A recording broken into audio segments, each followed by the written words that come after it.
Guys, आज तुम जानोगे एग्जाम से पहले 7 दिनों का सुपर फास्ट स्टडी प्लान, जिसे जानने के बाद उनको भी मजा आएगा जिन्होंने अभी तक कुछ भी नहीं पढ़ा है। देखिए, जनवरी पूरा खत्म हो चुका है और अब आपके एग्जाम आने में सिर्फ कुछ ही दिन बचे हैं। जो लास्ट दिनों का अच्छे से यूज करेगा वही एग्जाम में फुल कराएगा। आप जो ये वीडियो देख रहे हो उनमें से कुछ स्टूडेंट्स के एग्जाम आ चुके हैं और कुछ के आने वाले हैं। इसलिए अब आपके पास जो भी टाइम बचा हुआ है ना, आपको उसमें कुछ ऐसा करना होगा जो आपको इस लाखों की भीड़ से अलग बना दे। क्योंकि मैटर ये नहीं करता कि आपने पूरे साल क्या किया, बल्कि मैटर ये करता है कि आपके पास एग्जाम्स के लिए जो टाइम बचा हुआ था, आपने उसमें ऐसा क्या किया जो आपको टॉप पर ले गया। एग्जाम के लास्ट दिनों में आपको ऐसी पढ़ाई करनी है कि आप जब एग्जाम देने जाओ तो आपको ऐसा लगे कि यार जितनी पढ़ाई एग्जाम के लास्ट दिनों में की है ना, उतनी पढ़ाई तो पूरे साल में भी नहीं की है। और अगर आप भी एक ऐसे स्टूडेंट हो जिसने पूरे साल मजे लिए हैं, जैसे मन किया वैसे अपने टाइम को वेस्ट किया है और अब उसे डर लग रहा है कि यार कहीं मैं एग्जाम में फेल ना हो जाऊं, तो डोंट वरी। आज के इस वीडियो में मैं आपको 7 डेज का वो सुपर फास्ट स्टडी प्लान देने वाला हूँ, जिसको अप्लाई करके आप एग्जाम में फूट सकते हो। अब मैं आपसे ये तो नहीं बोलूंगा कि आप इन 7 दिनों में पढ़कर टॉपर बन जाओगे, लेकिन हाँ, अगर आपकी प्रिपरेशन पहले से ही सॉलिड है तो आपको एग्जाम में टॉप करने से यह 7 डेज का स्टडी चैलेंज आपकी बहुत ज्यादा मदद करेगा। इसलिए आपको ये वीडियो लास्ट तक जरूर देखनी है। तो चलिए जानते हैं 7 days super fast study challenge के बारे में। लेकिन उससे पहले मैं आपको एक स्टोरी सुनाना चाहूंगा ताकि उससे आप अच्छे से रिलेट कर पाओ। तो ये कहानी है 10th क्लास में पढ़ने वाले एक लड़के की, जो कि पढ़ाई में अच्छा था। जब 10th क्लास की पढ़ाई स्टार्ट हुई तो 1 से 2 महीने उसने अपने बोर्ड एग्जाम्स को ध्यान में रखते हुए खूब अच्छे से मेहनत की। लेकिन फिर धीरे धीरे उसका पढ़ाई से मन हटने लगा और वह सोचने लगा कि यार अभी से इतना स्ट्रेस क्यों, अभी तो पढ़ने के लिए पूरा साल बाकी है। और ऐसे ही सोचते सोचते लगभग आधा साल निकल जाता है। लेकिन वह अभी भी इसी भ्रम में था कि यार अभी तो पूरा साल बाकी है। इसी तरह से उसने अपना सारा टाइम निकाल दिया, सिर्फ यह सोचते सोचते कि अभी तो एग्जाम आने में बहुत टाइम है। फाइनली अब वो टाइम आ ही जाता है जब उसके एग्जाम में सिर्फ 1 महीना रह जाता है। और जब वह एग्जाम की डेट को देखता है तो उसके ब्रेन में सिर्फ एक ही शब्द घूमता है, काश। काश उस टाइम से ही मैं थोड़ा थोड़ा भी पढ़ लेता तो अब तक मैं अपने सिलेबस का 60% पार्ट तो आसानी से कवर कर लेता।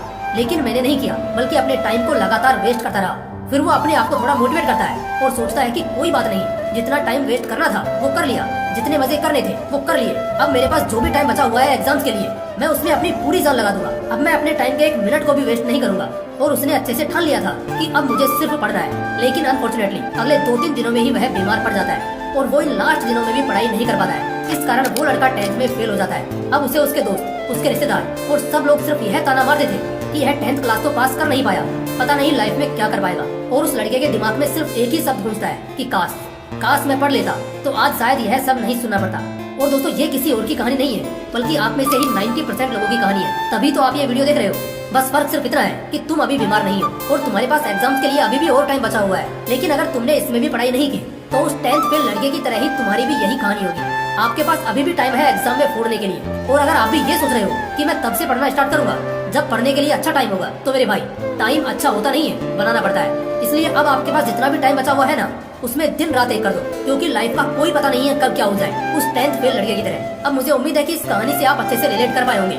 अब आपके अंदर मैंने पढ़ने के लिए तड़प तो पैदा कर दी है। अब आपको जरूरत है एक सही गाइडलाइन की, जिससे आप अच्छे से एग्जाम की तैयारी कर पाओ। इसलिए अब मैं आपको बताने वाला हूँ 7 days super fast study plan, जो आपकी स्टडी को नेक्स्ट लेवल पर लेके जाने वाला है। तो चलिए इसको डीप में समझते हैं। डे 1, आपके पास जो 7 दिन है ना, उसमें से फर्स्ट डे में आपको अपने सिलेबस को एनालाइज करना है कि किस चैप्टर में कितने नंबर का क्वेश्चन बनता है और क्वेश्चन किस तरह से बनता है और यह कैसे करना है। चलिए बताता हूँ। इसके लिए आपको पिछले 5 साल के क्वेश्चन पेपर उठाने हैं और उसमें आपको यह देखना है कि हर साल किस चैप्टर से किस टाइप का क्वेश्चन बनता है। जैसे कि आपका कोई चैप्टर है कोसी का और अब आपको 2019 का क्वेश्चन पेपर उठाना है और उसमें यह देखना है कि 2019 में इस चैप्टर से किस किस टाइप का क्वेश्चन बना है और उसको आपको नोटबुक में नोट कर लेना है। और इसी तरह से आपको 2020 से 2023 तक के क्वेश्चन पेपर्स भी उठाने हैं और उनमें भी यही देखना है कि इस चैप्टर से किस ईयर में किस टाइप का क्वेश्चन बना है। इससे आप ये अच्छी तरह से समझ जाओगे कि अब की बार इस चैप्टर से कौन सा क्वेश्चन बनने वाला है। इसमें थोड़ा टाइम जरूर लगेगा, लेकिन आपको इसी तरह से अपने हर सब्जेक्ट का फॉर्मेट तैयार कर लेना है कि किस ईयर में किस चैप्टर से कौन सा क्वेश्चन बना है। इसमें आपको पूरा 1 दिन लगेगा। उसके बाद में पूरे 5 सालों के पेपर का ब्लूप्रिंट आपके हाथों में होगा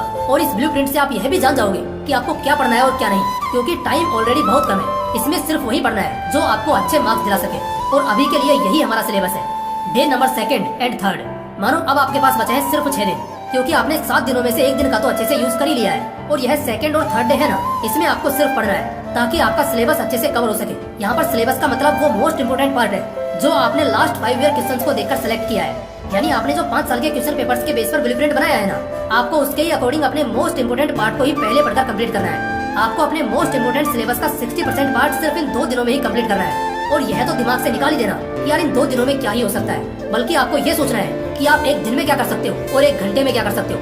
इन दोनों दिनों में ही आपको हर दिन 10 से 12 घंटे तो पढ़ना ही पढ़ना है, तभी आप अपने सिलेबस को कवर कर पाओगे।